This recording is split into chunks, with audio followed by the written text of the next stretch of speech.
Fala galerinha, tudo certo? Hoje estamos aqui para gravar mais um vídeo e hoje estou aqui com muito carinho que gravo esse vídeo, né? Desculpem as piadas à parte aí, carinho talvez seja uma expressão um pouco forte, por assim dizer, porque hoje nós vamos fazer o mapa do Givaldo Alves. Vocês já sabem o caso aí, eu não vou me estender, é porque o que acontece, galera? Temos aqui o mapa astral dele. Por que nós temos o mapa astral do Givaldo? Por que nós temos o mapa astral do Givaldo? Porque ele foi no Flow e ele indo no Flow, ele falou que ele nasceu no dia 7 de março, às 3h45 da manhã. Ele falou isso tudo, ele falou que ele não se dava bem com a ex-esposa, porque ele era de Peixes e a esposa de Libra. Veja você que coisa mais impressionante e intelectual esse nosso rapaz, não é mesmo? Galera, eu vou dar uma brincada aqui com vocês com o mapa astral dele, porque quando a gente tem uma data certinha, a gente pode gerar um mapa. Olha só que interessante, Sol em Peixes na casa 2, casa dos talentos aí, Lua em Virgem na 7, Mercúrio em Aquário na 1, Ascendente em Aquário, lógico, né? Tinha que ser um pisciano com ascendente em Aquário, Lua em Virgem, por isso que talvez ele seja um cara tão detalhado, lembre tanto das coisas, assim, questão de memória e detalhes, assim. Eu vejo muitas linhas vermelhas, né, no mapa dele, muitas quadraturas, né? Quadratura de Netuno com o Sol, Netuno em Sagitário com o Sol ali, quadratura do Sol com Marte em Gêmeos. Marte em Gêmeos é um cara comunicativo, uma expressão comunicativa, né? Quadratura provavelmente de Marte em Gêmeos com a Lua em Virgem, né? Virgem em oposição a Urano. Isso, Virgem em oposição a Urano. Não é Urano, é Virgem em oposição a Mercúrio. Alguns aspectos aqui que eu não... mais uma oposição ali, né? Marte em Gêmeos, oposição a Netuno em Sagitário, né? Enfim, várias coisas aqui, gente. Vamos com calma, porque é coisa pra caramba aqui. Eu tô bem feliz aqui de a gente ter um mapa astral aí de alguém que sabe a hora. Olha justo quem, né? Um cara lúcido pra caramba aí que tem a hora. A gente pode falar da hora porque ele disse no Flow, né? Na entrevista, se você quiser, tá lá no Flow essa entrevista e ele diz, né? Logo no começo do programa.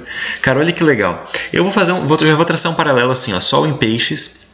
Um cara romântico, sonhador, sensível, muito ligado à espiritualidade. Tudo isso a gente percebe nele, na essência dele, quando ele vai contando as coisas no programa. Um cara tem uma sensibilidade e tal, muito, muito romântico, vê a vida com uma conexão muito grande, muito, muito espirituoso, digamos assim.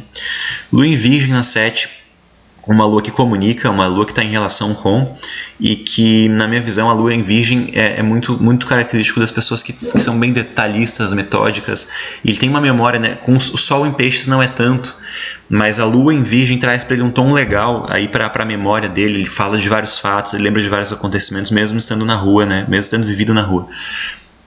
Ascendente em Aquário, um cara que passa uma imagem fraterna, uma imagem de um cara que é acolhedor, que é do bem, que pensa na comunidade, que pensa em ajudar, e traz para ele mais tons de liberdade e de fraternidade, o Sol em Peixes e o Ascendente em Aquário, né? É um visionário, é um cara bem livre, é um cara poeta, é um cara que...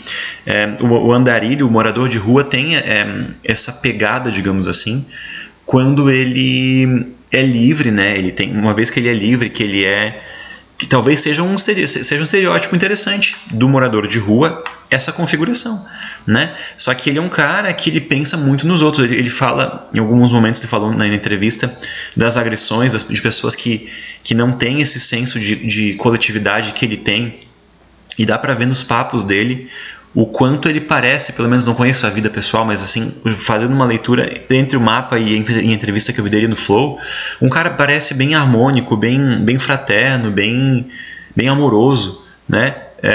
Tenta até o motivo pelo qual ele virou famoso, ele é pequeno, perto da entrevista que ele deu e tudo que ele fala né? Ele é muito maior do que isso, porque ele é um cara que é muito assim, espirituoso, muito fraterno. Isso, se vocês verem a entrevista, vocês vão perceber. E isso, para mim, é bem coerente dentro do mapa dele. Só que aí várias quadraturas, provavelmente muitos conflitos, muitas coisas que o levaram a se encontrar nessa situação, né, gente? A gente sabe que não é uma situação, às vezes, de escolha, às vezes é uma situação de necessidade ou de uma coisa que vai acontecendo na vida das pessoas, principalmente um cara que viveu, que leu muito. Ele falou que leu a Bíblia, que leu Osho. Bem interessante, assim, um cara que se permite muito ter uma mente muito aberta, né? Mercúrio em Aquário, na casa 1. Né? Mercúrio, a comunicação, a mente em Aquário, então um cara livre, de comunicação comunicação ampla, de conexão com a comunidade de novo, com a fraternidade. Vênus em Aquários, valores ligados à fraternidade, à coletividade. Vênus em Aquário na 12, Vênus na 12, então conexão espiritual, casa 12. Marte em Gêmeos, né? Um Marte comunicativo na 4. Né? Um cara que comunica talvez os assuntos da casa 4, família, lar, origem, um cara que lembra de muitas coisas.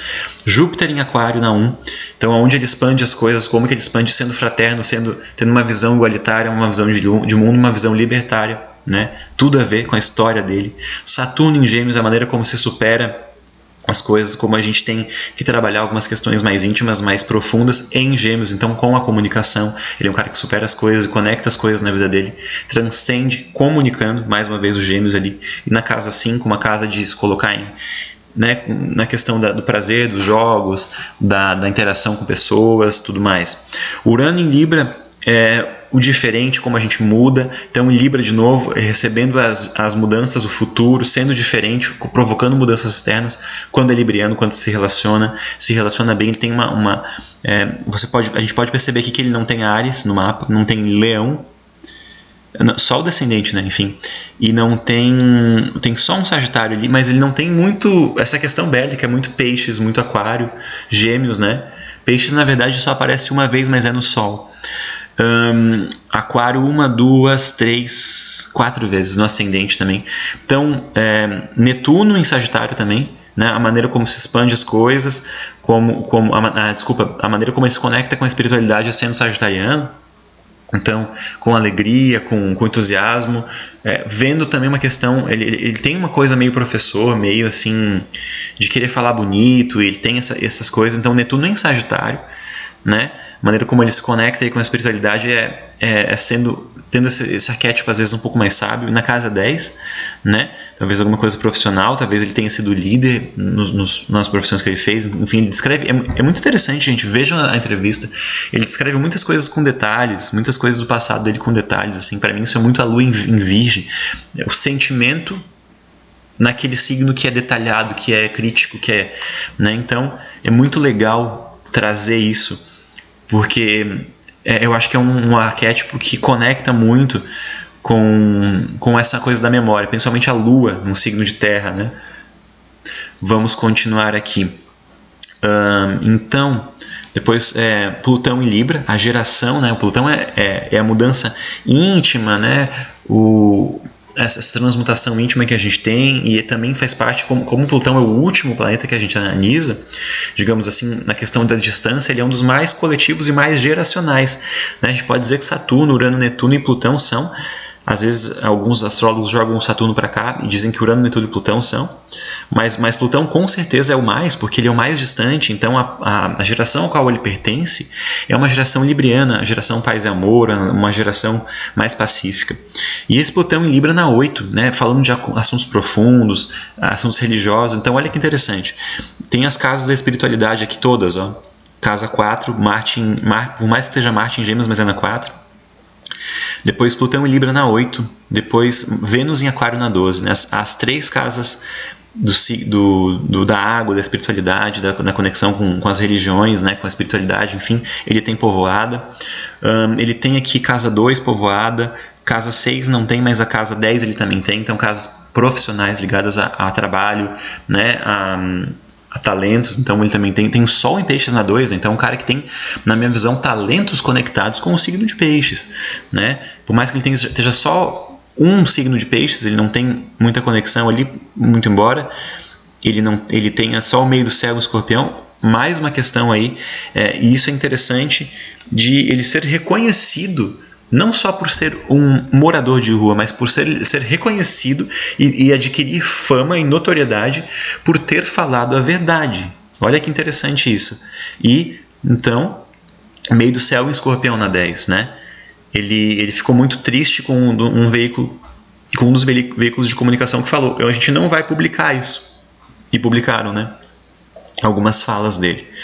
Galera, um mapa com muitas linhas vermelhas, mas com algumas linhas azuis também, né? Alguns trígonos ali que dá para perceber. Alguns sextil também. Deixa eu ver aqui. Urano em Libra fazendo sextil fazendo trígono com Mercúrio em Aquário, né? Então o Mercúrio e o Urano conversando, né? Se favorecendo um ao outro. Depois a gente tem também mais um trígono ali, gente, de Plutão com Marte, né? Plutão em Libra fazendo trígono com Marte em Gêmeos. Então um trígono de Plutão com Marte, né? Uma questão geracional com a sua ação, né? Bem interessante. A gente tem um sextil ali também da Lua com Lua em Leão com Saturno, deixa eu ver aqui, com Saturno em Gêmeos, perfeito, né? Um sextil ali, aspectos combinando, um mapa bem povoado, um mapa cheio de acontecimentos, um cara que deve ter, ele tem, né? Dá para perceber isso quando a gente vê a entrevista dele, um cara que tem muitas questões, que tem muito conteúdo, que tem tantas coisas positivas como coisas negativas ali dentro do mapa dele, mas assim, um mapa que acontece muito, né? Um mapa que tem muito ao que mostrar e uma personalidade que tem muitas questões, né? Que tem muitos nuances e muitos acontecimentos. Ele é um cara que deve ter passado por muitos conflitos internos, né, para chegar onde ele chegou, e a história de vida dele é muito interessante. Mas é óbvio que ele, com essa sensibilidade que ele carrega, com esse tom amoroso, se vocês podem estar rindo, pensando, né, que você clicou agora nesse vídeo e não viu provavelmente, né, muitas pessoas eu acho que não viram. Muitas pessoas que podem ter caído aqui no meu vídeo não viram a entrevista dele no Flow. Eu acho legal, interessante ver. E vocês devem ter muito a visão dele só do que aconteceu. E não da entrevista. E ele podendo falar 2 horas, né, no Flow. O Flow deixou ele falar bastante, eu achei bem legal isso. Vocês conseguem perceber o quanto esse cara é amoroso. Eu não conheço a história de vida dele, eu não sei se ele está mentindo. A gente sabe que peixes têm um grande poder de sedução, e eu não estou aqui botando minha mão no fogo por ninguém, nem apostando em ninguém, mas são as impressões que eu tive, certo? Se você vê a entrevista dele no Flow, provavelmente você também vai achar isso que eu estou achando, que é um cara muito fraterno, muito generoso, muito amoroso. Isso a gente pode perceber pelo Sol em peixes e no ascendente em Aquário. E quando precisa ser pontual, factual, memória, pé no chão, terra, ele tem a Lua em Virgem. Muito embora eu acredite que esta Lua em Virgem aqui faça aspecto com peixes, obviamente, né? Não, ela não faz.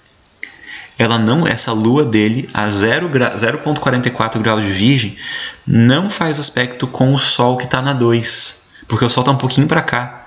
Se o Sol estivesse na 1, faria aspecto de oposição, e não faz. Então, ele tem uma conversa, ou uma falta de conversa, mas não tem briga entre o Sol e a Lua, que poderiam estar opostos e não estão.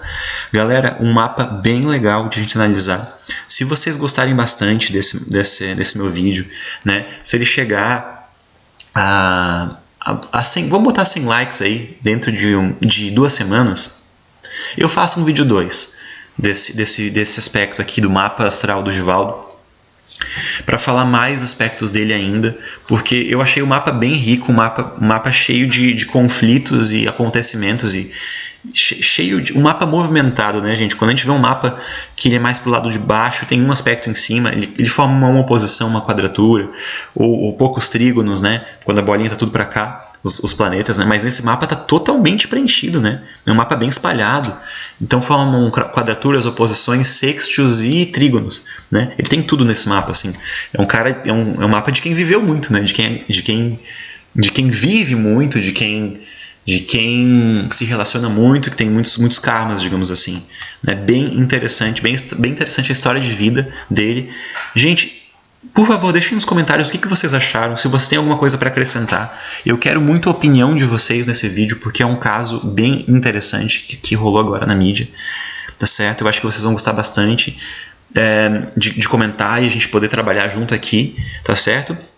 Então, como eu sempre falo, né, às vezes eu esqueço de falar no começo, mas se você chegou até aqui, por favor, não custa nada, dê um like, se inscreva no vídeo, compartilha esse vídeo, assina o sininho que eu acho que está por aqui, ativa o sininho de notificações, e o mais importante para mim, de tudo isso que eu falei, né, não é nem tão importante para o crescimento do canal, mas é mais importante para mim como gerador de conteúdo, é fazer com que você que está vendo esse vídeo participe do conteúdo que eu estou fazendo aqui, criando e me ajudando a melhorar ele, que é comentando aqui embaixo. Você é livre para comentar, pode colocar o que você acha, as suas sugestões, o que você achou do mapa. Se você viu alguma coisa aqui no mapa que eu não vi, traga que a gente pode gerar um outro vídeo, tá certo? Muito obrigado por terem assistido até aqui e a gente se vê então no próximo vídeo. Valeu! Muito obrigado!